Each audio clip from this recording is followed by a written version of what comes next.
Bismillahirrahmanirrahim. We meet again in webinar UITM UNISA Seminar Seri 3 ya.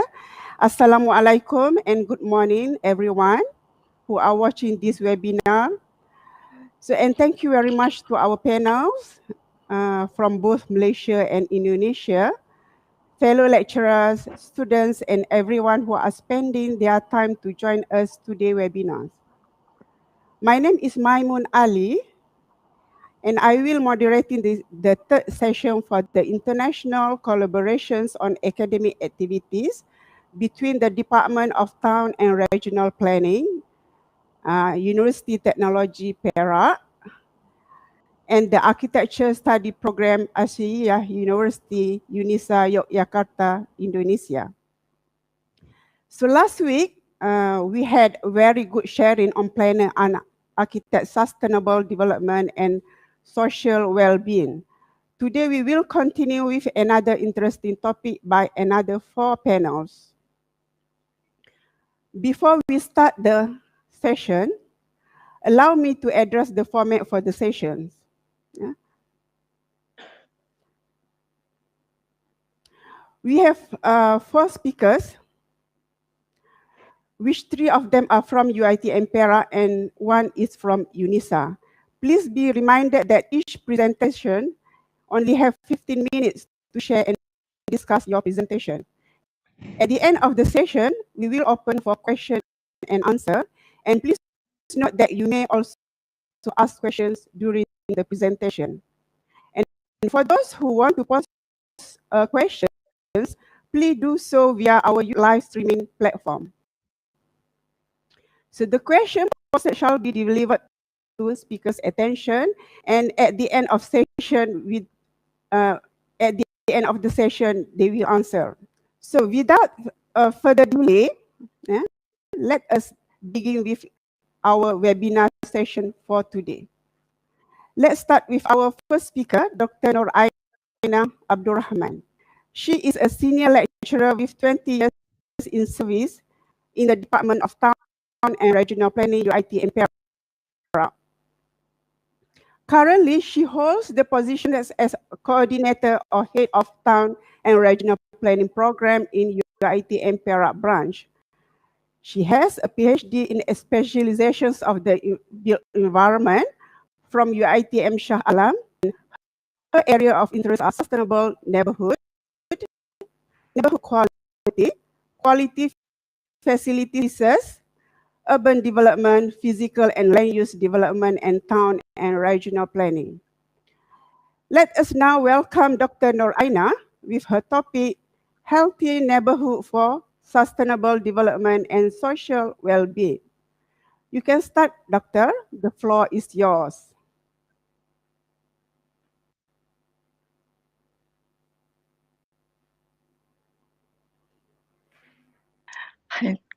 Unmute. Okay, thank you very much to the moderator, Town Planner, Hajah Mamun Haji Ali. Bismillahirrahmanirrahim. Assalamualaikum warahmatullahi wabarakatuh. A very good morning to all presenters, participants of International Webinar Series 3, collaboration between UITM UNISA Yogyakarta. Before I start my presentation, I would like to take this opportunity to thank our counterpart, Prodi Architecture UNISA Jogja, who agreed to run this program together with us, Department of Town Regional Planning, to the Rector UNISA, Ibu Warsiti, to the Dean Faculty of Science and Technology, Ibu Hapsari, and lastly to the Caprodi Architecture, Ibu Apro Emma Yeti. Thank you very much. May I continue with the presentation? Okay, I would like to share my slides. A bit difficult because this is our first time. Dr. Asri, can you put down your slide? Because I want to share my slide. Sorry, it's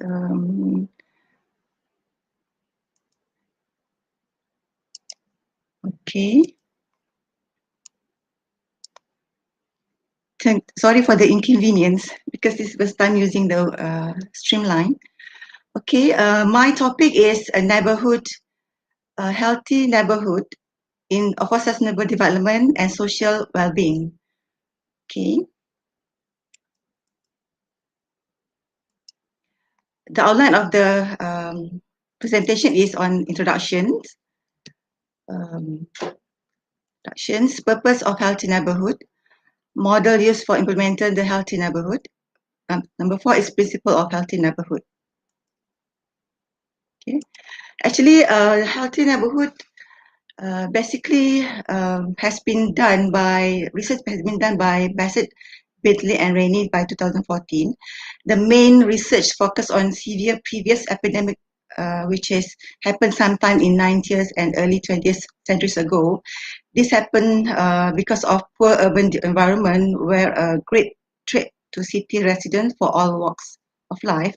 The severe epidemic were infectious disease, tuberculosis, cholera, typhoid, and yellow fevers. This epidemic were effectively mitigated through investment in public infrastructure and by better urban planning. Importantly, visionary planners and architect as a tool for improving health through urban design. Okay, my sharing session today will be focusing on the literature review of healthy neighborhood.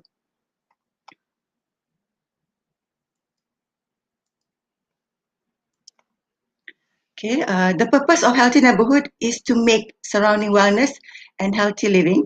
This will again align with the healthy communities that will reduce critical and acute care costs. Healthy community will lead to healthy living communities and will become as culturally productive and financially sustainable as possible. To achieve that, the various stakeholders have to buy in the principles and premises. They have to commercial viable approach to real estate development. In terms of that, they have to facilitate a paradigm shift in how they design and execute buildings and communities for healthy neighborhood. Next.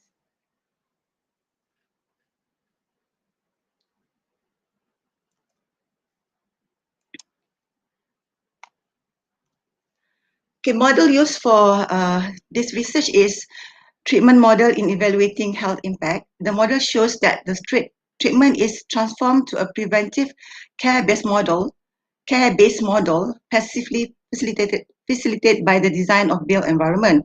Displays that include a wider of and more access to choose about how we live. As we go reactive, the dollar and cent will increase. As we go proactive, the dollar and cent will reduce. In terms of health impact, as we go physical environment, dollar and cent will reduce. And the opposite is as we go complex care, the dollar and cent will increase.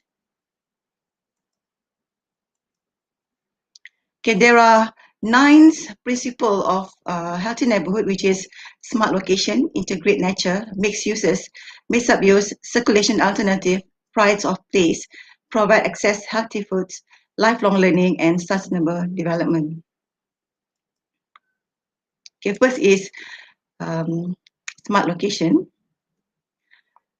Basically,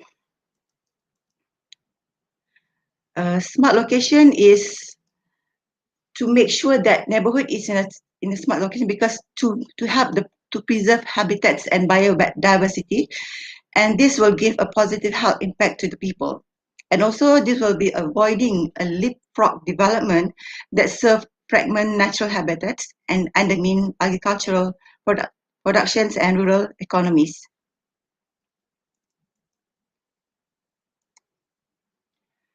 Okay, and also the smart locations will integrate with the locate new development adjacent and close to the existing development infrastructure because of the transit.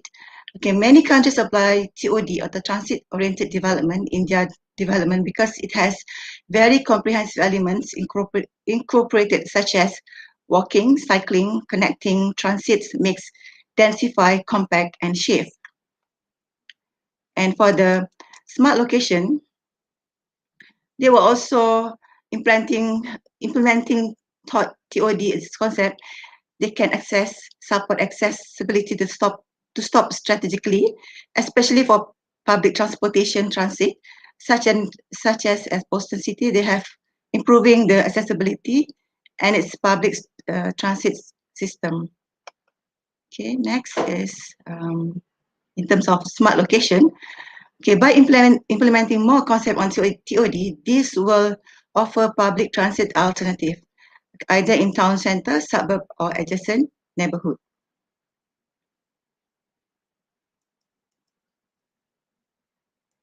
Smart location also, by implementing that, we can design the inviting neighborhood. And also we can design the inviting and sheltered transit stop for the accommodations and convenience for the people in their neighborhood. There are a few examples I showed. A sheltered transit stop there.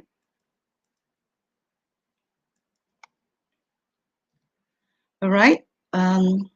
In smart location also, relatively taking into actions, the smart locations enable to lower the use automobile by linking between physical activity and transit utilizations.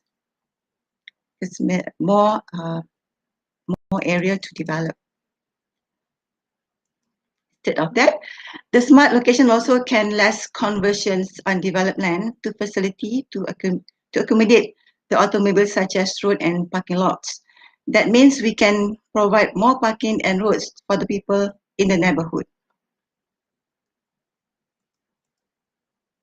So next, smart location also can develop for healthy neighborhood, must support aging place by providing transit and enabling longer term independence and activity for aging people, because this to treat for older people or older person is social isolation, because they are loneliness, and they are all some of them are lost independence, so we have to support them, the aging people.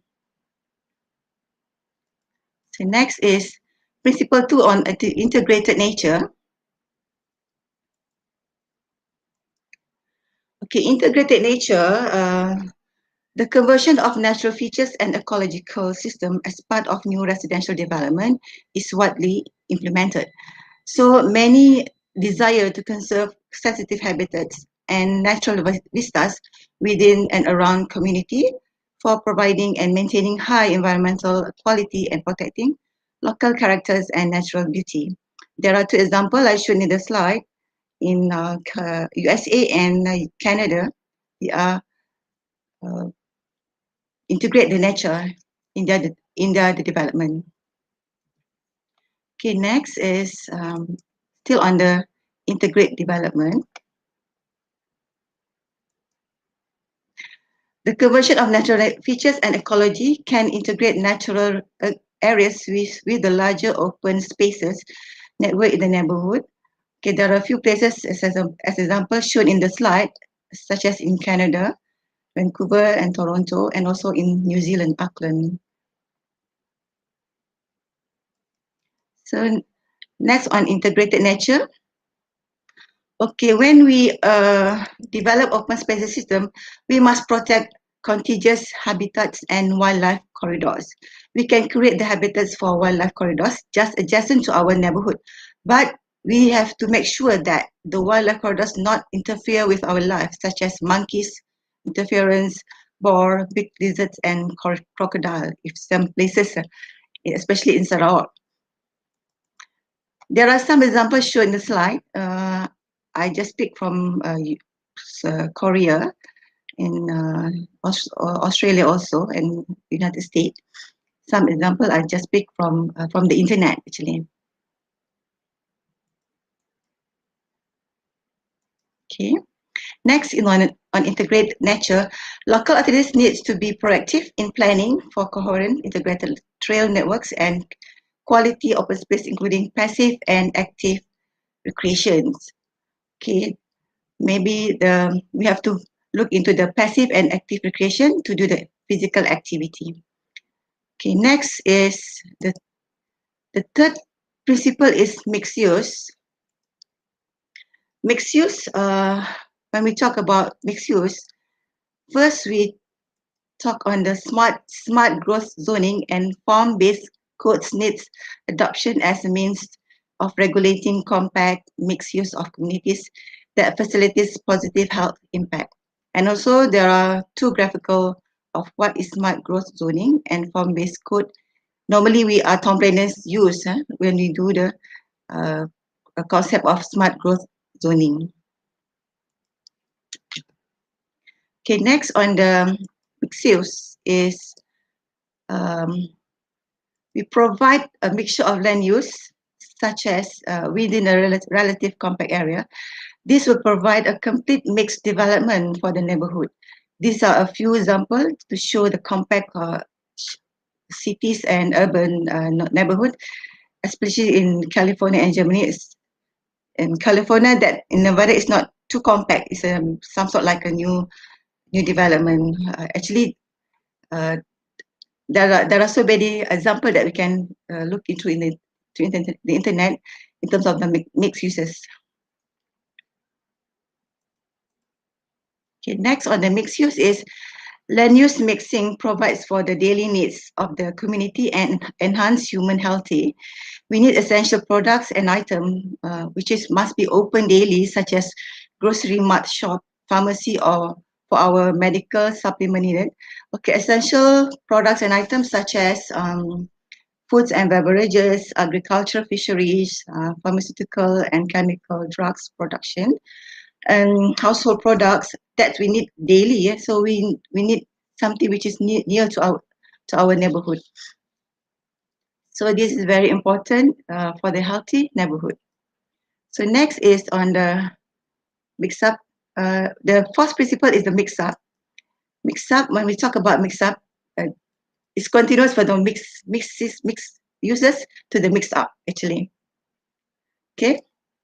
We are creating residential development that includes a variety of housing types and tenures that encourage attainable housing for all community members of all backgrounds and ages.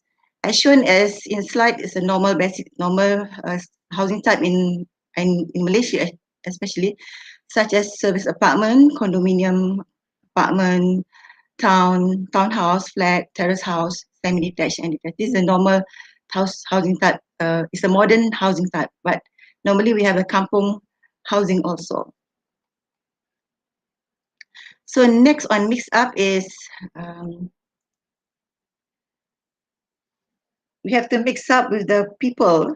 Evidence supports that the mixing of housing type, tenants and income in inclusive community to enhance human health. Everyone is counted. Everyone can make a difference.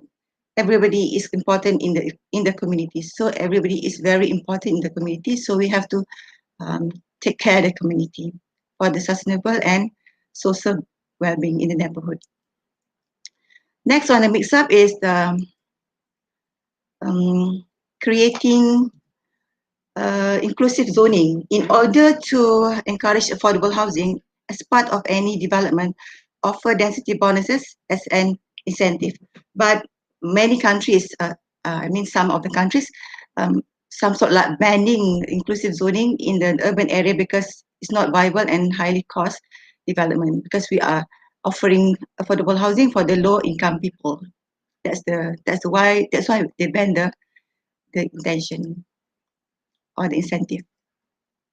Next on the mix up action is we can include a secondary house of granny flat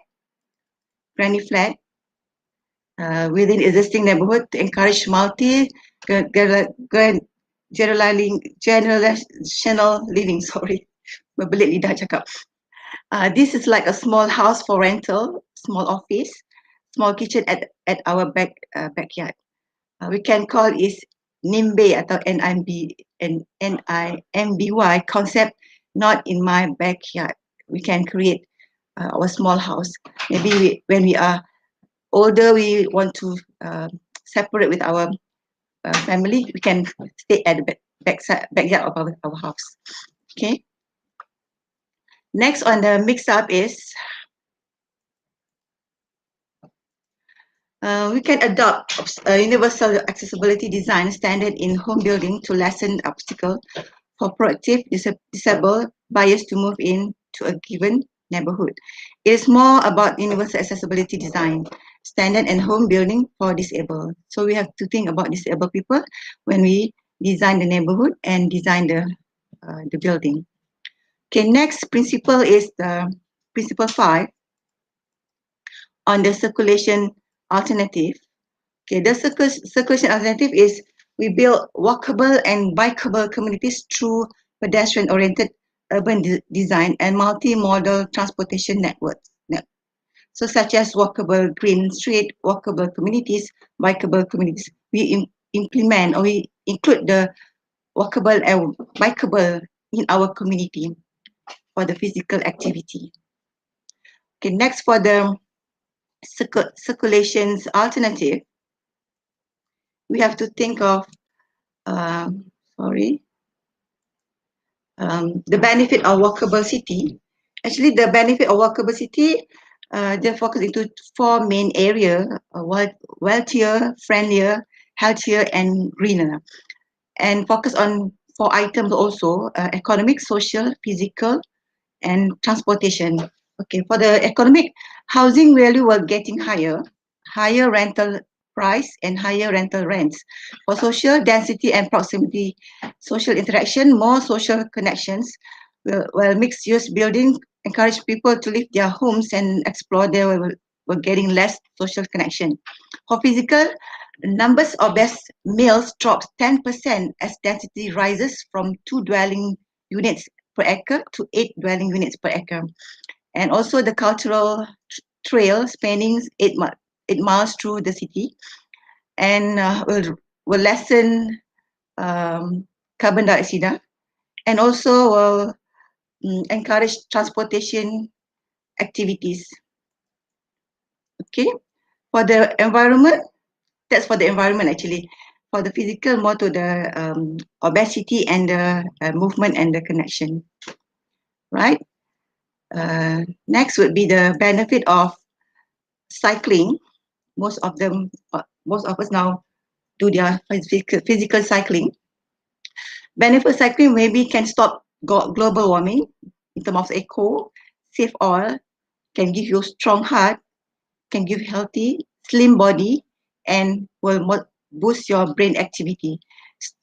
Equipment for cycling, you must think about your drink, shoes, what type of shoes, glasses to wear. And for mental good mood, nice idea and reduce stress. This for the benefit of the cycling. Okay, next for the circulation alternative, we can, the circulation alternative is active transportation, that's a walking and biking for utilitarian purposes has been demonstrated to have a positive impact on population health, including a reduced risk of obesity, cardiovascular disease, and also cause mortality. For obesity, we must know what is obesity. Cause of obesity mainly because of food, and how to measure consequence of obesity, how to reduce weight, mainly on eating habits and physical activity. And the other one is cardiovascular is major cause of death in worldwide, the whole world. Cardiovascular is the major cause. And other causes of mortality, as I showed in the slide, is in Malaysia because of heart disease, pneumonia, cerebrovascular disease, road accidents is the highest in Malaysia, trachea, bronchus, and lung. These are main causes of death in Malaysia. Next on circulation.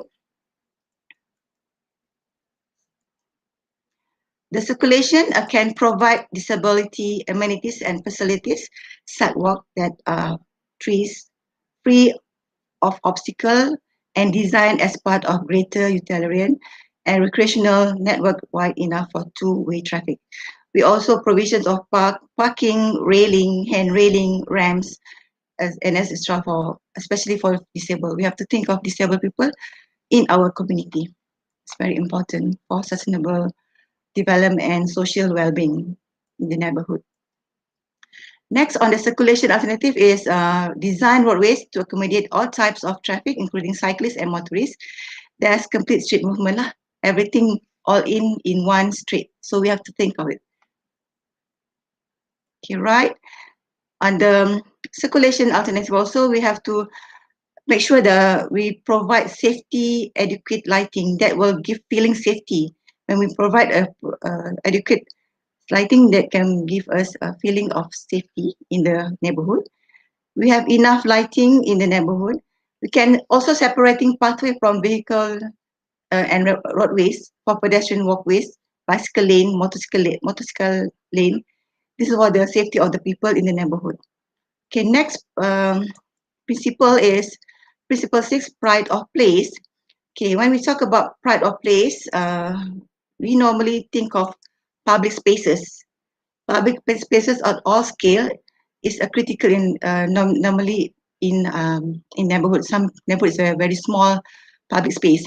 We need to foster social capital and human in the public spaces for the people to do their activity, active and passive for their physical activities, their daily activities, especially on the public spaces in the neighborhood.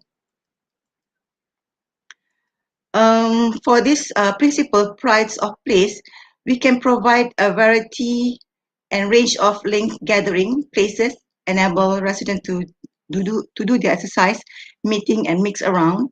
And again, the area is important for them to do their outdoors activities. Okay? It's very important actually for us to do that, to provide them places. We also can design communities to provide an enabling environment for social interaction in high quality public spaces, including all the streetscape we put inside the public spaces. It's not a bare public space, empty public space. Must have some streetscape or some facilities in the public space. Okay, next principle on pride of place. We considering of soft programming like festival, fairs, and seasonal attraction. For Malaysia, we can celebrate Hari Raya in big scale. We can organize playing games, playing kites, and tournament in the neighborhood. Okay, next principle is on the principle 7 is on the provide access to healthy food. Okay, for healthy food, we have provide enough healthy eating habits by establishing nearby farms, integrating demonstrating gardens, and providing for healthy shoppings at the farmers markets or corner store. We encourage the community. Okay, next on the provide healthy food. Some the communities with poor and food access, commonly referred to food desert, require the integration of sources of fresh fruit and vegetable in the built environment, facilitate access to health foods through Food Policy Council, land use policy, and city investment strategies. Okay, next on the provide access healthy food is we provide urban agriculture on our backyard or community gardens depending on local conditions. Nowadays, community gardens is a widely implemented and widely people do their activities on their backyard, tanam pokok-pokok, sayur-sayuran. Very good activity. Okay, next principle 8 is lifelong learning. Okay, lifelong learning. We are fostering opportunity for intellectual growth and exchange over the course of life, including provision of educational facilities within walking distance of residents. Locate schools as part of greater active transportation network. So walking and biking to school become viable option in a safe and well circulation system. Nowadays, many countries promoting 20 minutes neighborhood, especially in Canada, Australia, UK, and US. There are 18 facilities included in the diagram. I think I don't have to spell one by one. I think that my time is almost done, almost finished. Okay, actually there are 18 elements here, 20 minutes neighborhood. It's a very good. But in Malaysia, when we're talking about walking, is a bit difficult because of the climate, because of the cuaca and the climate is very hot. Okay, and next on the lifelong learning. Okay, lifelong learning, we have to education at all ages is important for positive health outcomes. We have to integrate facilities that can accommodate educational programming into the residential development. This focus for elderly people. I put all the gambar photos from the overseas because mostly all people, European and obviously they like to further their study. But we have to promoting the cultural in Malaysia and I mean in Asia, we have to promote lifelong learning for the elderly people. Okay, lastly is principle 9 on the sustainable development. Okay, sustainable development, we are talking about integrate sustainable development at all scales, including urban farm, mix and locations of users, walking networks, sustainable infrastructure, social program, and building technologies. We are when we talk about sustainable, we incorporate the technologies, the people, and the buildings and the surroundings. Okay, we have expertise on the building technologies. Okay, basically, I found this reference. They talk about blue technologies and the green technologies. There's a reference on this. So basically, maybe I can highlight a few comparison between the blue and the green. When we talk about the blue, there are more urban green with maximum lift surface for the air quality. And we can call, maybe you can search for this book, Adaptive Circular Cities. They have the green infrastructure and the blue infrastructure. That's why I put side by side. For the green is for UNISA and some sort like UNISA, and for the green some sort like UITM because the colors suited UITM and the colors of green suited. Sorry, that's my joke. Okay, for the sustainable development, it has a low impact development and green building technologies can yield positive benefit for the ecosystem as well as human health. And there are many programs will help measure successful adoptions of particular tools in a broad integrated approach of sustainability by using sustainable source of energy such as solar, wind, hydropower, especially on wave and dam. For the green building, mostly we put more plants on the building so we can see more greeny for the building. Okay, I think that's all for me today. Lastly, I would like to do the conclusion. As to establish an ideal healthy neighborhood, 9 principles must be applied. As we understand, it's difficult to apply, but if we implement a few of them, is considered as we already success.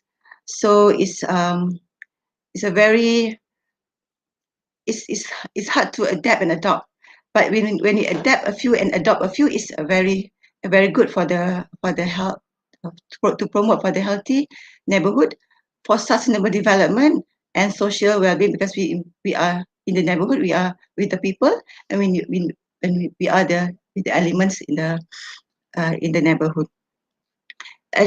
For another occasion, I will share further in-depth study regarding the use of non-healthy neighborhood principle in Malaysia.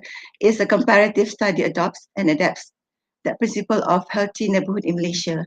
So because this is the more on literature, so I think basically more on the principle is look very perfect to the neighborhood. But for the implementation, probably I can share the findings in Malaysia. Maybe next year UNISA will organize another seminars. We will join. Maybe I can share the findings of implementations, adapt and adopt of neighborhood 9 principles of neighborhood healthy neighborhood in Malaysia. I think that's all from me for today. Thank you very much. Assalamualaikum warahmatullahi wabarakatuh. Okay, thank you very much, Dr. Naina. Very interesting topic and very well presented. So let us try to apply 9 principles mentioned by Dr. Aina just now so that we can create healthy neighborhood and living environment happy. So next, we move to the next speaker, Dr. Salbiah Mokhtar. Dr. Salbiah is a senior lecturer in Department of Town and Regional Planning.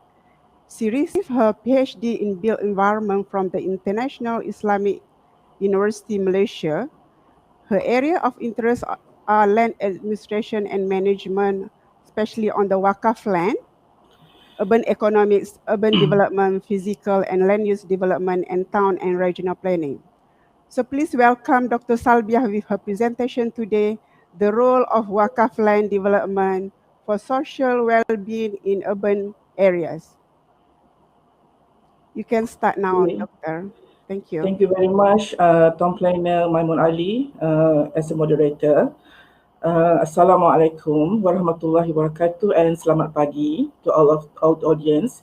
I shall share my slides. Yeah, let me share it first. Okay, can you see my slide? Is it appear on the screen? Yeah. Okay. So, Assalamualaikum warahmatullahi wabarakatuh once again. Yeah, my presentation for today, I would like to share with all of you the title of the role of Wakaf land development for social well-being in urban areas. This is something that I am interested in. I am not an expert, but I am really interested to proceed my research in Wakaf land development. So I wanted to share with all the audience about Wakaf land development. Okay, the aim of my sharing is actually I wanted to create awareness as well as to provide some understanding and to encourage support and participation on Wakaf development from built environment professions. Yeah, so this is my aim of sharing. So as an introduction, Wakaf is an Islamic concept of trust. I guess most of the audience know the function of Wakaf. Yeah, so it is a concept of trust when an owner donates a land or maybe property for a specific or general welfare of Muslim community. There are two types here, which is a specific and as well as general welfare. So the significance of Wakaf is first one is to enhance the social welfare, and then to increase the security in the community, as well as to create self-sufficiency and also the financial independence for community assets, such as educational institution, where it means that we do not have to rely solely 100% to the government. So as the definition for the terms wakaf, linguistically speaking, wakaf itself means sustain, mean to stop, to retain and to withhold something. So it relates to the sustainable wakaf. And then in terms but as far as the faqih, the jurisprudence are concerned, the term wakaf means to withhold an asset, and getting it out of anybody property, so that assets cannot be sold, granted or bequeathed, cannot be inherited. So another definition, wakaf is withholding the assets on the wakaf property while releasing the benefits, while releasing the usufruct. We hold the property, but then we share the benefits of the property. So the picture here is the historic university of Al-Azhar University, which comes from the source of wakaf. And in terms of legality of wakaf, majority of Muslim scholars agree that wakaf is both lawful and recommended, meaning that when you give wakaf, it is legal binded. So the prevalent Quranic verse is from the Surah Al-Imran, yeah. By no means shall you attain righteousness unless you give freely of what which you love. And another one is the popular hadith by our Prophet Rasulullah SAW. When a person dies, all their actions come to an end except for three, which is ongoing charity, knowledge from which people continue to benefit, yeah, and righteous children who praise for them. And the ongoing charity here refers to donations that includes wakaf. So these are the legality of wakaf. Yeah, the basis stands for why wakaf is legal to be conducted. There are two classes of wakaf use, yeah, in Malaysia especially. Usually the use of wakaf is for religious wakaf and as well as for philanthropic wakaf, yeah. Religious wakaf is something that people, most of the donors, yeah, they like to give their lands, they like to give their money for the religious wakaf, okay. It is confined to satisfy the religious needs, yeah. Among others are mosque, cemetery, yeah, Islamic school, orphanage, yeah. Meanwhile, for philanthropic wakaf is another kind of wakaf that aim to support the poor of the society and people at large. Yeah, it can be anything as long as it is not against the Sharia, it's not against the Islamic law. It can be public utilities. Yeah, it can be education buildings. It can be roads. Yeah, it can be dams and anything that can benefits to the society. The general objective of wakaf is, of course, the first and foremost is to get close to Allah through charity activities. And then another objective is to share, yeah, the benefits of the asset with the public in upholding the Islamic value, as well as the third one is to strengthen the ummah. From the rich and the poor, they can strengthen the relationship when the rich gives infaq, donations and wakaf to the community, and this can strengthen the ummah. And another objective is to ensure, yeah, the ownership and partnership of assets within the Muslims. Okay, historical role of wakaf. Yeah, I put this in this slides to make a point that the importance of wakaf in Islamic city, especially. Yeah, it is as a source of understanding on the relationship, yeah, of wakaf and Islamic township. So there are two actually historical things that I wanted to share with all of you. The first one is the lessons, yeah, from Prophet Muhammad Sallallahu Alaihi Wasallam. Yeah. This is a lesson during the hijrah in Medina, yeah, where Rasulullah, the first thing that he did when he arrived to Medina is to build a place of worship, yeah, a mosque, and that mosque is actually comes from donations of the companion. The land itself is a wakaf land. So the first act, yeah, is actually through donations, yeah, through donations through wakaf. And then, of course, the market for business trades, yeah, the school, the madrasa. Yeah, Rasulullah is a great town planner. Yeah, he decides a very systematic city in Medina. Yeah, he built a mosque, place of worship, markets, yeah, school, yeah, and then opened lands for agriculture as well as irrigation and drainage. All of these facilities, accommodations, yeah, developments is actually an act through an endowment. Yeah. Of course, at that time during Rasulullah Hijrah, the terms wakaf is not really comes to use. By that time, they use the endowment. So the acts of endowment is the act of wakaf, yeah, and most of the charity are given by the companions, yeah.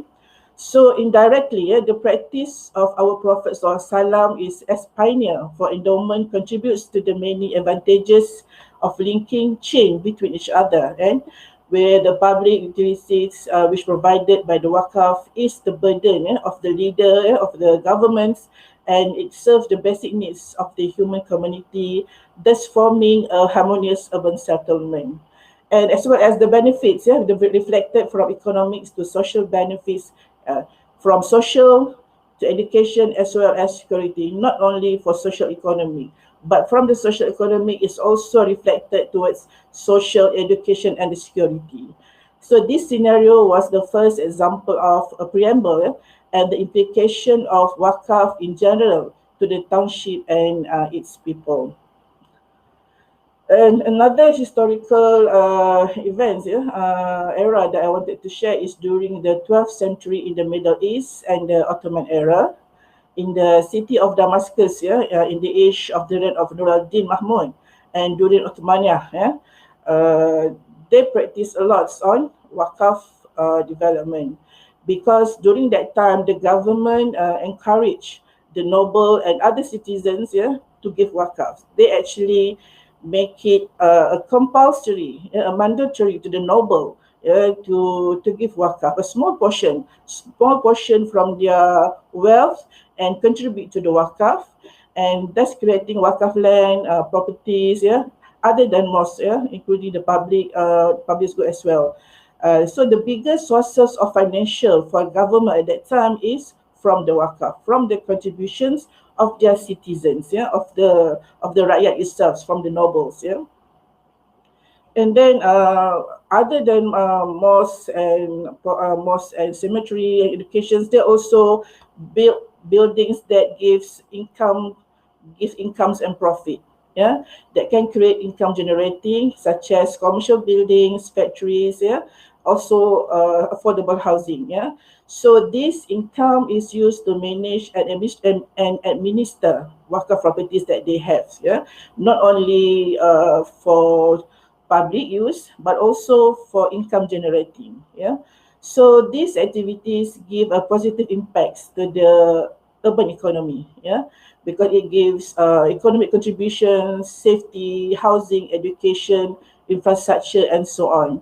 So with lots of facilities exist in the urban area, during that era, it somehow creates attracts migrants to come to the urban areas. So it changed the demographic in urban areas. It becomes a well organized and well developed place with a lots of people to enjoy the all the facilities and development in the urban areas. So the facilities contributed by the wakaf institutions at this time, at this era, reduce the government spending. So that is one of the main purpose. They can reduce the government spending, thus the income generated through economy contributes to the reductions of the tax burden. So the burden for the government to spend for the population, for the community, for the citizens is eased through wakaf provisions. So review on the historical background, it can be deduced that the development at this time of the Islamic cities during this period relies largely on wakaf. Most of the development comes from wakaf finance, wakaf land, wakaf properties. So wakaf is seen as a catalyst for urban development through provisions for public goods and public housing. And the third one is the careful administrations.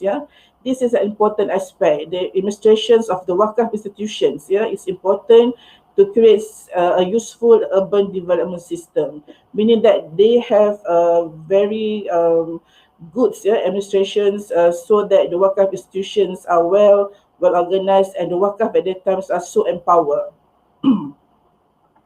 And we also can classify that the service provided by wakaf, not only religious activities such as cemetery and mosque, but also the cultural services, education, health service, infrastructure, and agriculture, commercial and industrial, not only cemetery and not only mosque. This is something that we as Malaysian citizens need to to think about, because usually when we do wakaf, we always wanted the development to be, or the use of our wakaf is only for cemetery or for mosque, madrasah, and so on. So moving on to wakaf in Malaysia.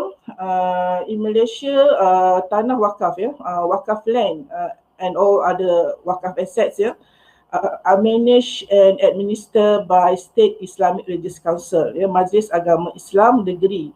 Each states, they are responsible for Wakaf assets, because they are the legal trustees for all Wakaf assets in their states. This is binded in the Islamic ordinance. In Wakaf ordinance, Wakaf enactment, is stated that whichever property that you give for Wakaf, it will be administered by state religious council. And in Malaysia, there are around 33,800 hectares total of Wakaf land. This is an estimation in 2016. This is the latest one actually that they have in Yayasan Wakaf. 33,800 hectare, which is a lot. Which is really a lot, and the value is estimated to be approximately 2 billions and more. And then majority of the Wakaf is stipulated for religious purposes. Majority of Wakaf here in Malaysia stipulated for religious purposes. Very few are dedicated for philanthropic or general use. Because as I said before, that we Malaysians would like to donate for religious purposes, but actually other than cemetery and mosque, it is allowed, it is permissible to be donated as well. And from the 33,000 hectares, only 13%, 13% has been developed. So another 87%, which is around 26,000, not yet being developed by Majlis Agama due to several challenges and issues. Because Majlis Agama, they have faced a lot of challenges and issues in Wakaf administrations. And among others, the lack of funding. They have a lack of funding because they are not comes from financial institutions. So in terms of funding, Majlis still do not have enough funding to develop all those Wakaf land. And another problems faces by the administrations is unsystematic database. Their database still up not to date. Still some of the Majlis still use documentation through filings and all that, so not yet digitized. And this somehow give a problem. So when we wanted to retrieve the data, we wanted to find who is the owner of the land and so on, what is the stipulated deeds. So this give a lot of challenge to develop Wakaf land. And then also another issue is lack of professional staff. Because as we know that usually in Majlis Agama, the staff is not comes from the background is not from business or from development fields and so on. So when it comes to develop Wakaf land, they have inefficient professionals to help to assist in the development of Wakaf. And then the fourth one, I think this is also an important points. The lack of public awareness.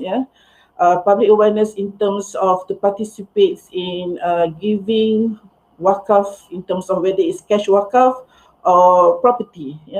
Right now the public participation is still lacking. Not all of Muslim citizens donate, give wakaf, or cash wakaf. Most of us usually do zakat and do infaq, but really small amounts of citizens contributes in donating for wakaf. So this is something that we need to to find the solutions. So Wakaf development in urban areas, and the role of Wakaf development in urban areas. What kind of Wakaf development exists in urban areas in Malaysia now? So in terms of contribution, in my point of view, in my personal opinion, I think the contribution is still very limited. There is contributions in urban areas and so on, but then the contribution is still limited compared to the existing land that they have, 33,000, but then the contribution is only about 13%. So that is why I'm saying that the contributions is very limited. However, States Council, they actually have played good roles as well. Yeah, in they already step up to do a lot of things in order to develop wakaf lands. Yeah, they have done they have good efforts. Yeah, especially in to make sure that wakaf not only serve the purpose for religious activities. Yeah, they collaborated with other maju the developers and all that, yeah, so that with assistance of public and private sectors, yeah, SRRC managed also to develop other than mosque and cemetery, such as property development, yeah, complex, residential, hotels, and others. So some of the examples. So this is mercutanda, the landmark for wakaf in Malaysia, which is Wakaf Tower in Kuala Lumpur, also known as Menara Bank Islam. This is located in Golden Triangle area in Jalan Perak near the KLCC. This development is a collaboration between Bank Islam, Tabung Haji and Majlis Agama Islam Wilayah Persekutuan.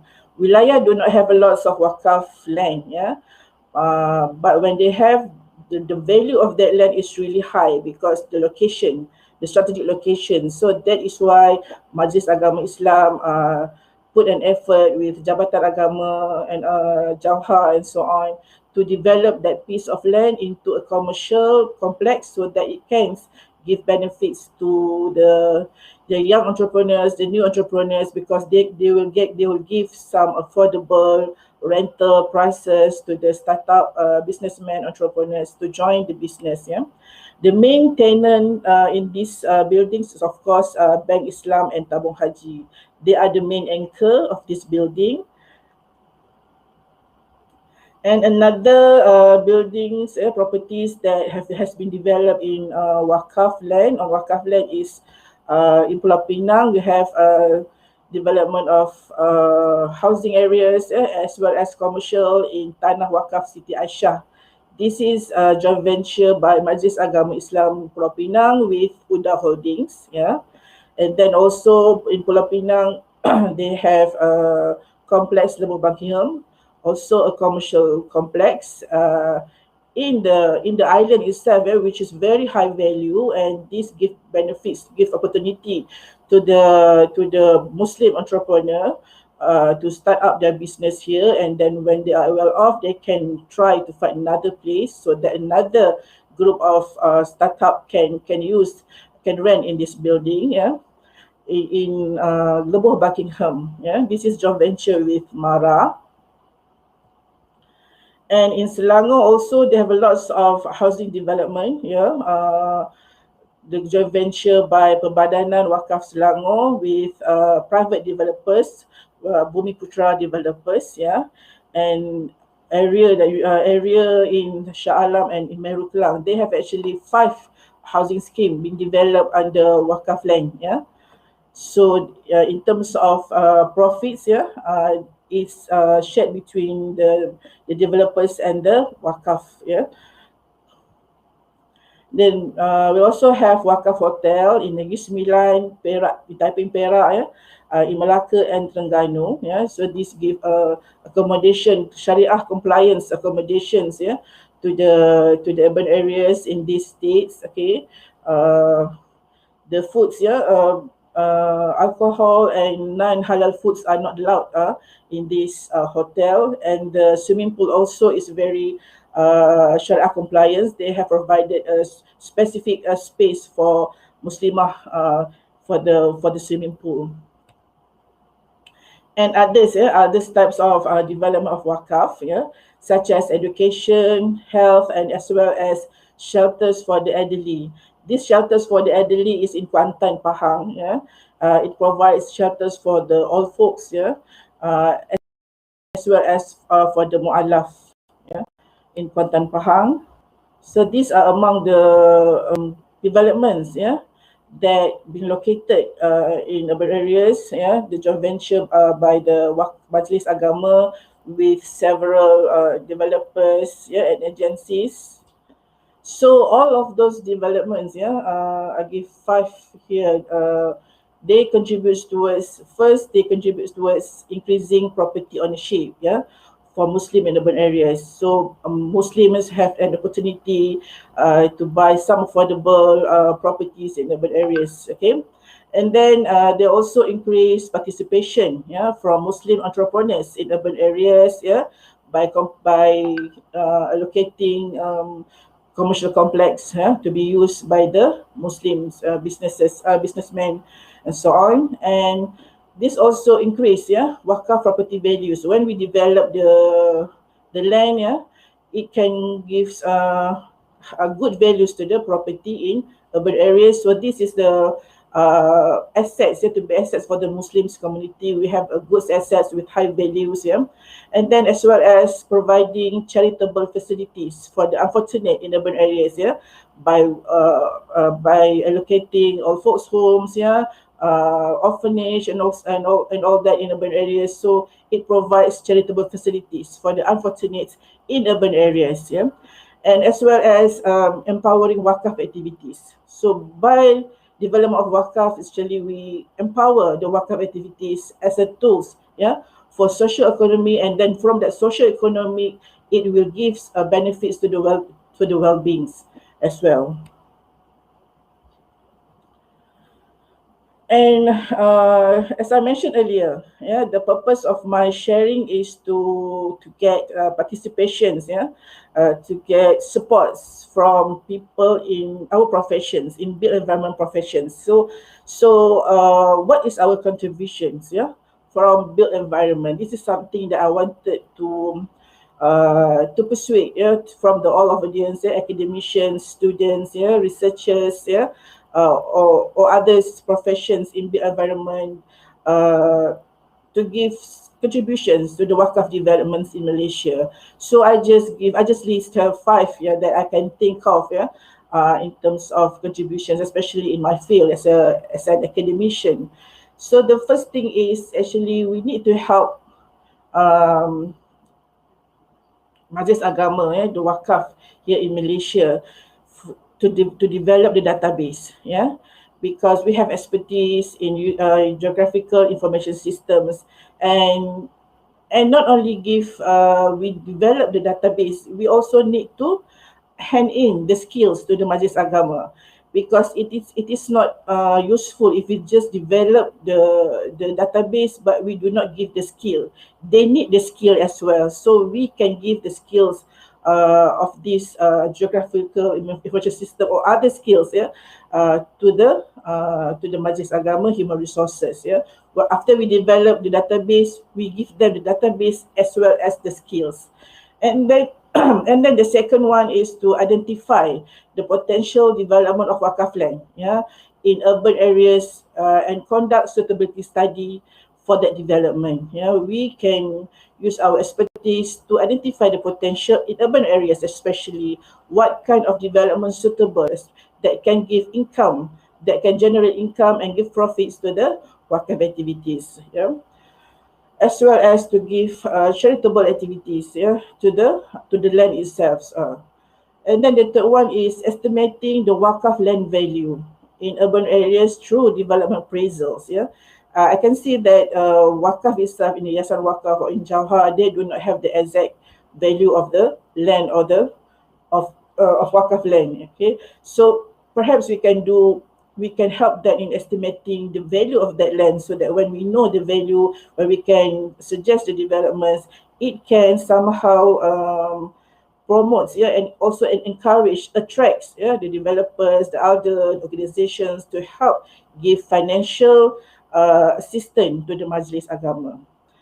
And the fourth one, I suggest that in terms of contributions, is studying on public goods provisions, yeah, because wakaf is not only for more cemetery or income generating buildings only, yeah, commercial only, but also for public goods such as roads, yeah, infrastructure, even public toilets, yeah, farms, yeah, gardens and all that, parks, yeah. So we need to see what is the function of the wakaf land, and we need to see can public local authorities collaborates with Majlis Agama in providing public goods for the citizens, for the community. And then the fifth contributions that we can give is providing various human resources skills, yeah, that are required in Wakaf land developments. I mean, perhaps in the future, students or graduates, yeah, they can also apply works, yeah, in Majlis Agama Islam. It's actually in certain of majlis, yeah, such as Selangor and Pulau Pinang, they have staff from property management, estate management, as well as town planners as a team, yeah, in their human resources department. So perhaps after this, people in the environment also can can um, can give their skills uh, to the Majlis Agama. So that's five contributions that I can think of that we can share with the Majlis Agama. And this is my final slide. Yeah, it is very fast presentation from me, I guess. Yeah, some suggestions. Yeah, this is like I wanted to suggest awareness should be spread. Yeah, this is something that for me ultimate things to do. Awareness should be spread out that wakaf functions, yeah, includes economy, social, environment, and cultural. Because if I'm not mistaken, someone shared with me that due to the zoo problems in Malaysia, there are suggestions now that zoo also can be an wakaf act, yeah, use wakaf zoo now, yeah. So it's actually not only for religious purposes, but then the benefits is for our hereafter, yeah. We do investment with Allah, yeah. So it is not only for religious purposes, but also for economy, social, environment, and culturals. So all of this can create more generous urban community. So lastly, I wanted to promote that in terms of public participations, yeah, of course, there's some of us who are able, yeah, you can contribute, you can donate your land as a wakaf, you can donate your property, your house, yeah, whatever property that you have as a wakaf, yeah. But whoever do not have that kind of property, you also can give wakaf in term of cash, yeah, to the Yayasan Wakaf, to the Majlis Agama, to any organizations that need wakaf, yeah. We can contribute. So let's make wakaf is the mainstream, as a mainstream in our life, yeah, way of life. So eat wakaf, sleep wakaf, play wakaf, wakaf, yeah.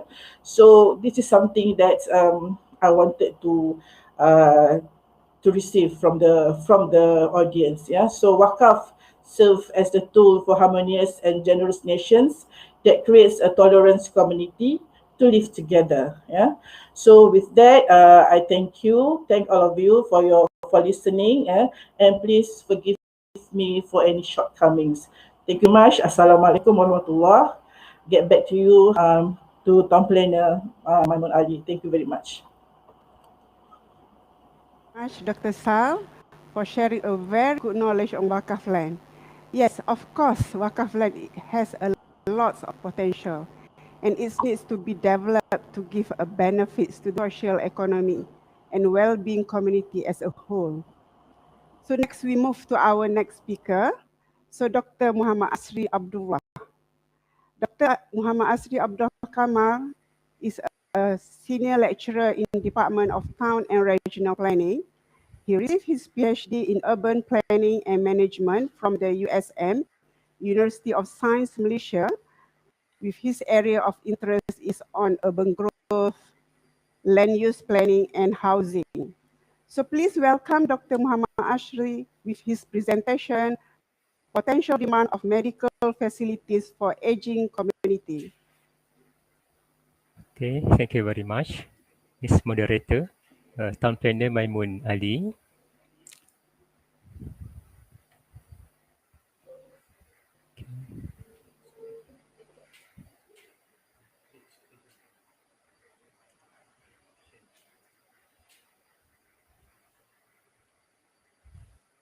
Okay. Okay. Bismillahirrahmanirrahim.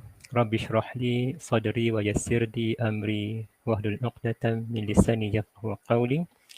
Assalamualaikum warahmatullahi wabarakatuh and very good morning to ladies and gentlemen. Okay, today I would like to share my presentation entitled Potential Demand of Medical Care Facilities for Aging Community. Okay, let me start our presentation. This is my content of presentation starting from introduction until conclusion. Right? Let me start with this slide. I would like to share with the audience the definition of aged people. There are so many words which refer to aged people such as aging community, aging population, elderly people, older adult, older person, senior citizen, third age, and etc. In Malaysia, aged people also known as warga tua or warga emas. Based on my reading and searching on internet, aged people in Indonesia is called as lansia, which means lanjut usia. So, ibu, bapa, dosen from Unisa Yogyakarta, please correct me if I am wrong. Okay. Um, World Assembly on Aging in 1982 and ASEAN countries defined aged people as those 60 years and above. Okay, let's look at the global level. At global level, the world population is aging rapidly. Aging population most notable in developed countries such as USA, Japan, and Australia.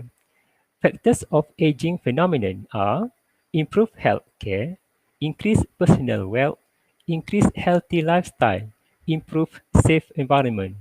These combined factors contribute to increase life expectancy and reduce mortality rates. But drastic increase in aging population is in developing countries. Malaysia is expected to become aging nation in year 2030 when 15% of her population are aged people. This issue will become a new phenomenon, never happened before, and expected to spark off various impact. So we have to be ready from now. Let me share with you the evidence of aging phenomenon. Globally, the number and proportion of people aged 60 plus worldwide is increasing from year to year. For example, in 2015, there are about more than 900 million or 12.3% are considered as aged people. This number and percentage is increased expected in 2030 become 1.4 billion, about 16.5%. Increase again in 2050, expected about 2 billion of aged people, which is contribute to 21.5% of total world population. Okay, this is the evidence of aging phenomenon in selected Asia and ASEAN countries. The proportion of people aged 60 and over is projected to grow in all ASEAN countries, with Japan and South Korea aging faster than their neighbors. The first is Japan, followed by South Korea, Thailand, China, and etc. Okay, let us flashback. Look at the stages of a human development. According to previous researchers, we have 8 stages of human development from prenatal, become a baby, become a children, become a teenager, young adult, middle adult, and older people. So, the audience, which category we are belong to. Perhaps undergraduate students are in their 20s or teenagers. Young professionals get married are in their 30s or young adult. Perhaps senior professional have kids are in their 40s or middle-aged adult. All the bosses, head of department, for example, are in their 50s. And retired people are in their 60s or considered as old people. Okay, now we look at the life expectancy of selected countries. Actually, who live the longest?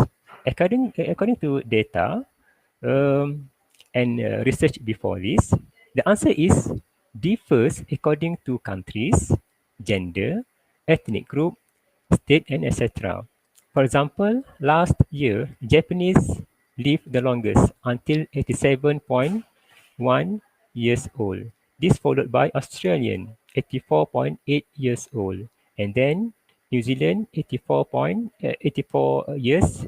Then Singapore, 82.2 years.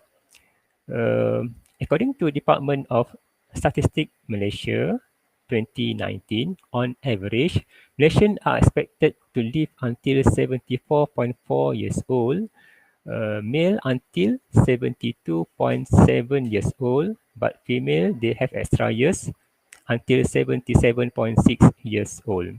Look at the picture.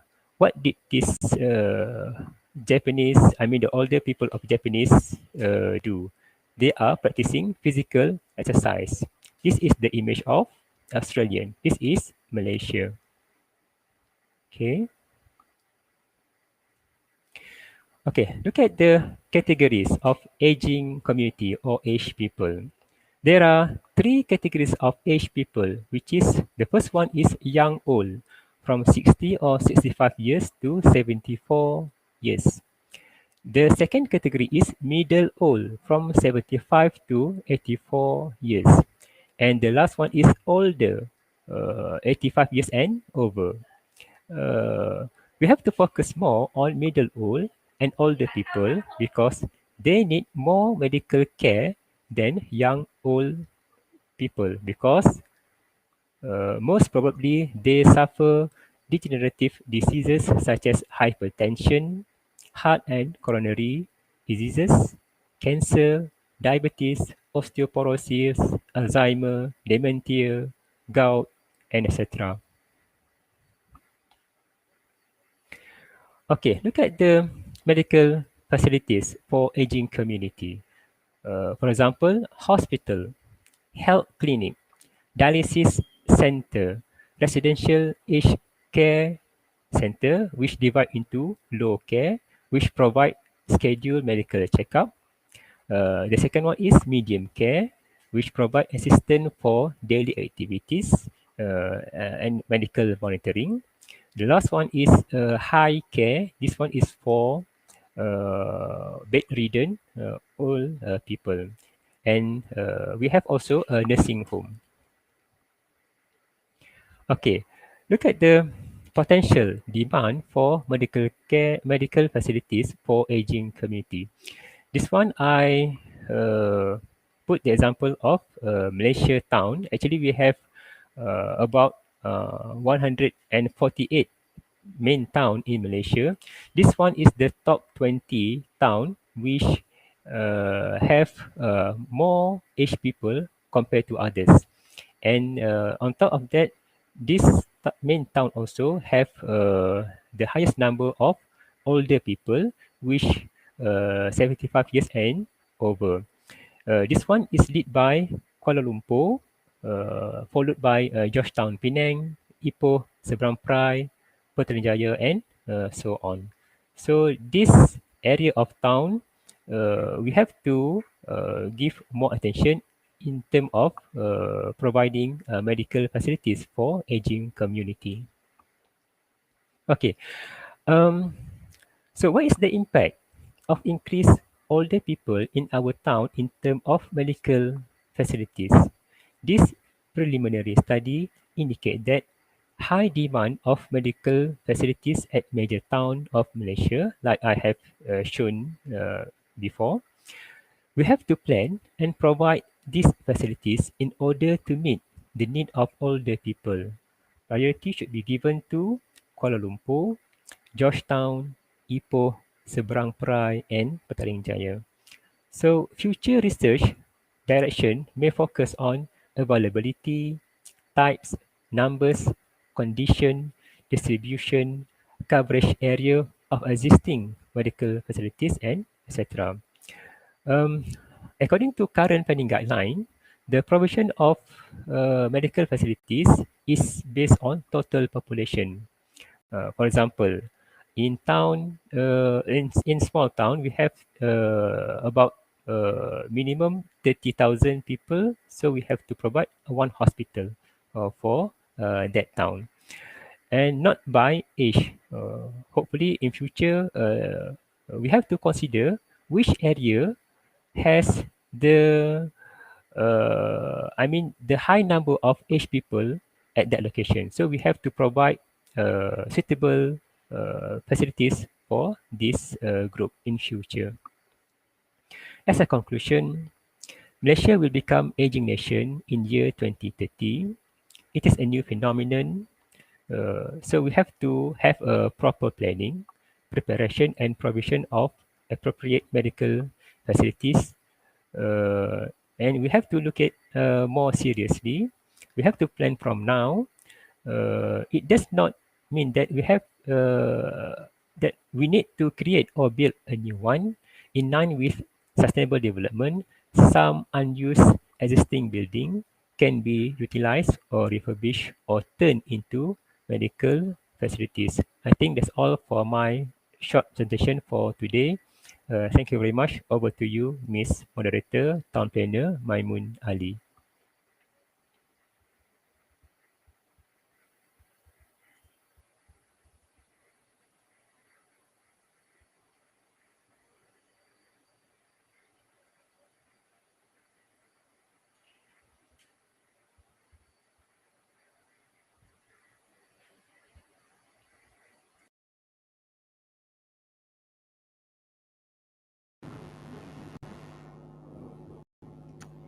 So thank you very much, Dr. Sri, for very interesting presentation on the aging community.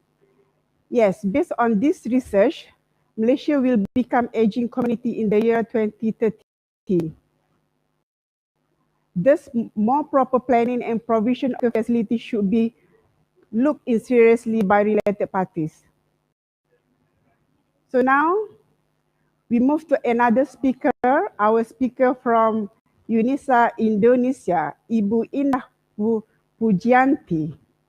She is a lecturer from Sesi University of Yogyakarta, graduated from Gajah Mada University with a master degree in urban design. Currently, she is a director of Health Architecture Center. Her area of interest are passive design, local character, and accessibility. So today she will share her interest with us with the topic healing environment approach in healthcare facility design. So please be invited, Ibu Indah. Thank you. Yes, thank you for moderator, Ibu Hajah Maimun, Haji Ali. I will start sharing my presentation.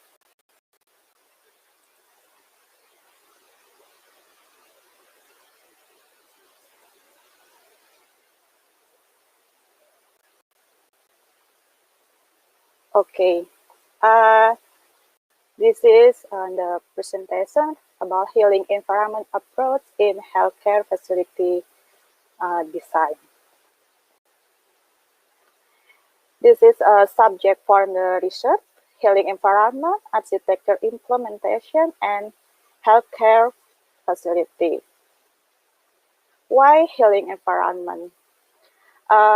Healing environment for healthcare building describe a physical setting and organizational culture that support patient and families through their stresses. imposed by illness, hospitalization, medical visit, the process of healing, and sometimes bereavement. The concept implies that the physical healthcare environment can make a difference in how quickly the patient recovers from or adapt to specific acute and chronic condition. And then the original concept of the healing environment was developed by Florence Nightingale, whose theory of nursing care call for nurse to manipulate the environment to be therapeutic in 1859. Healing environment is defined as one that has a nurturing and therapeutic effect. Studies show that well-designed healthcare facility environment can reduce patient anxiety and stress, accelerate recovery, shorten hospitalization, reduce medication use, and lessen pain, and promote a sense of well-being. On the organizational level, therapeutic environment can help contain costs by improving patient outcomes, reducing length of stay, and enhancing staff recruitment, satisfaction, productivity, and retention. And in the book of Health and Human Behavior, environmental factors play a role in the healing process of humans around 40%, while medical factors are only 10%, genetic factor 20%, and other factors 30%. Environmental factor consists of natural and artificial environmental factors. So the architecture implementation, the implementation of architecture in the healing environment approach is realized by creating a healthy built environment based on natural elements with a psychological approach, character, and human behavior. In Yogyakarta, the healing environment approach in architecture is in accordance with the government effort to achieve environmental quality and public health.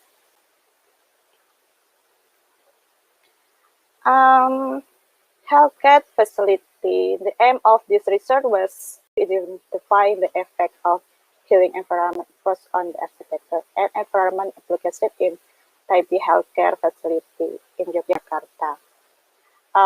Why Type B hospital are located at the post-service call into the community, and the first reference for insurance patient. In Indonesia, the Type B General Hospital have qualification has facility and medical service capability of at least 2 basic specialists and a minimum of 50 inpatient beds. This case and study case in Queen Latifah Hospital. From the data, hospital Type B increased every year, and in Yogyakarta too. This is the site for study case in the research. Queen Latifah Hospital in Ring Road Barat, Yogyakarta, near from Unisa Yogyakarta campus.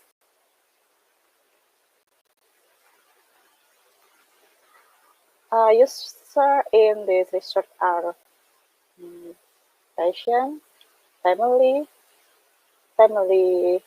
family, and medical staff. Method for the research use interview and survey record and documentation. This is the theory and variable from Nugroho. In this study explained that the application of the healing environment principle can be applied to design. The principle of environmental healing include indoor air, daylight and health, light emergency, surrounding, color, view, sound, scent, smell, balance, spirit, nourishment, and calmness. From Prakarya, infra research refers to the concept of evidence-based design (EBD) in the design of a hospital room to improve the quality of safe, comfort, pleasurable, and healing environment not only for patient but also family and medical staff. And we analyze and study the application of 14 patterns from biophilic design that can be maximum and helps create a healing environment.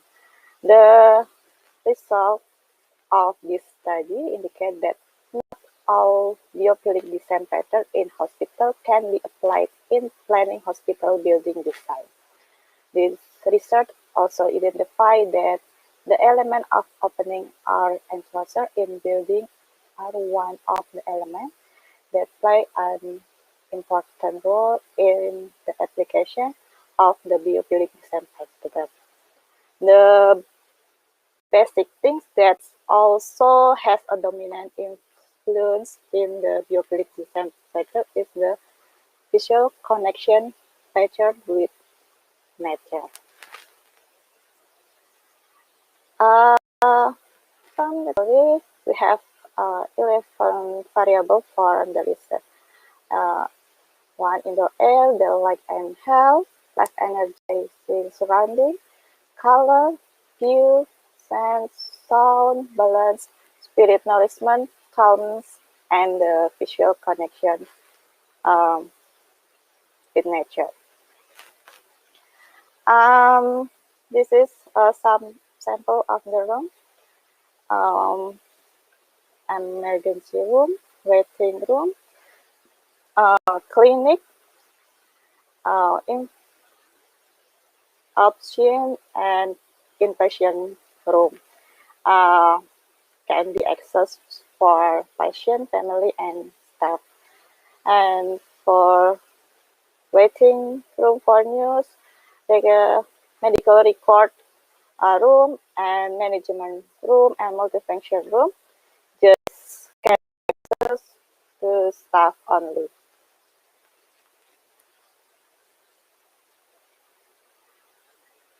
This is the data and analysis with the direct survey on the site. We take a sample of some room where it's related to service or treatment and staff room only.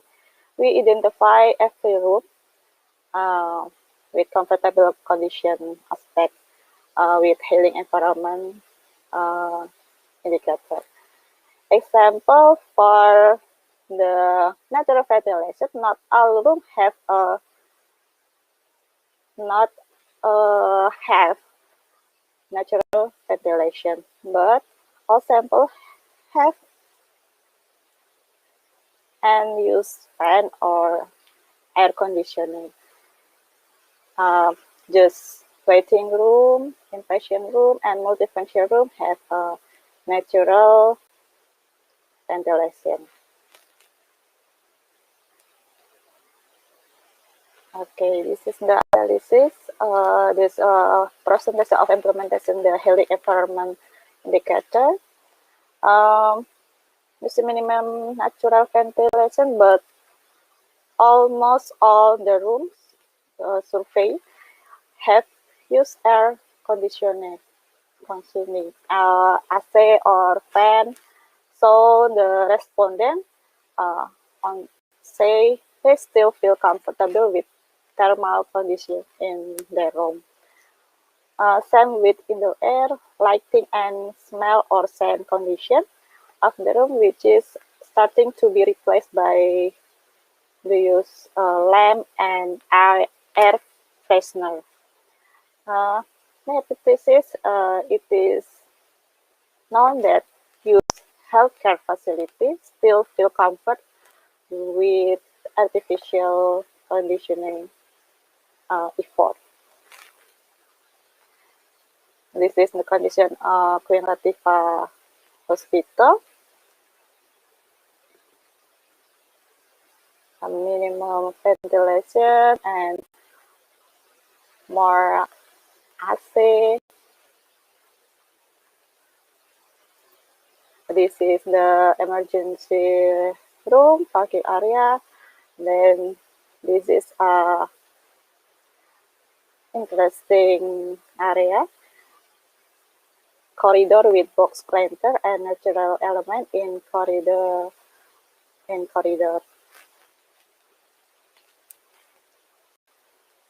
This is internet in this building. Minimum natural ventilation and using AC, fan, and lamp all day.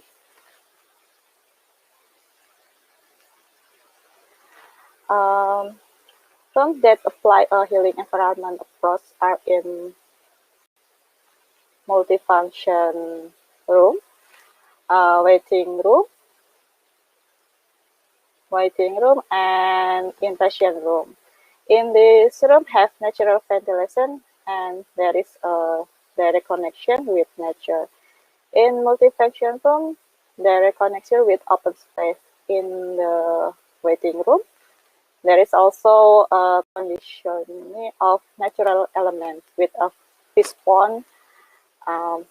As for the inpatient room, it is also directly related to the outside space, and there is a view to the vegetation which lies along the corridor with planter box.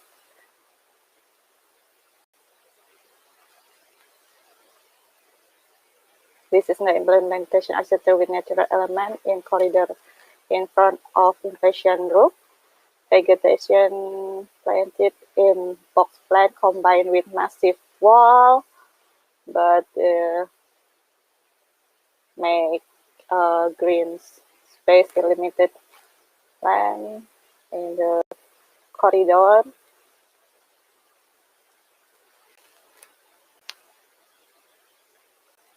And this is implemented architecture with nature element in waiting room with this pond and open space in multifunction room. Applied connection with nature design.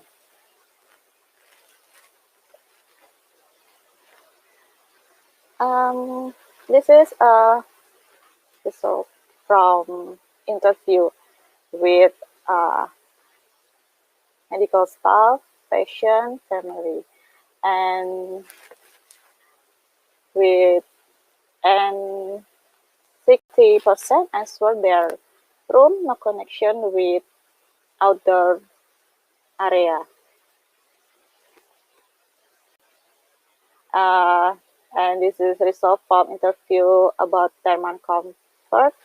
Although there is no natural ventilation, but they still feel comfortable with the temperature in the room because using AC or fan.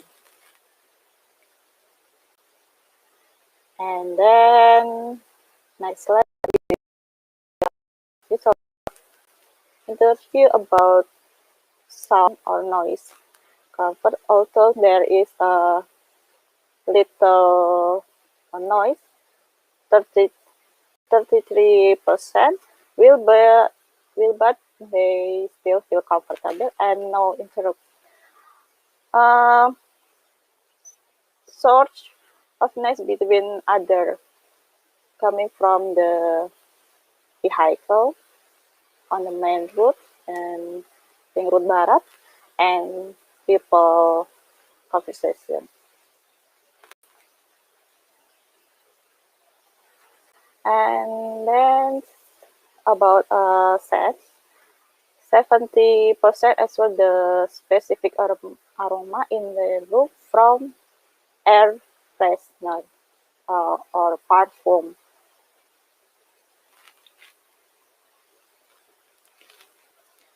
But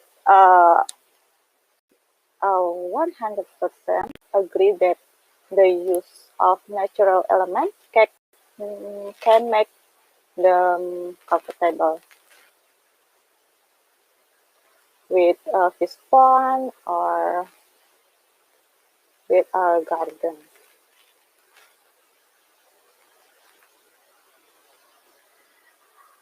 Okay, and then this is a result comfortable room in Queen Latifah. Uh, this is a waiting room,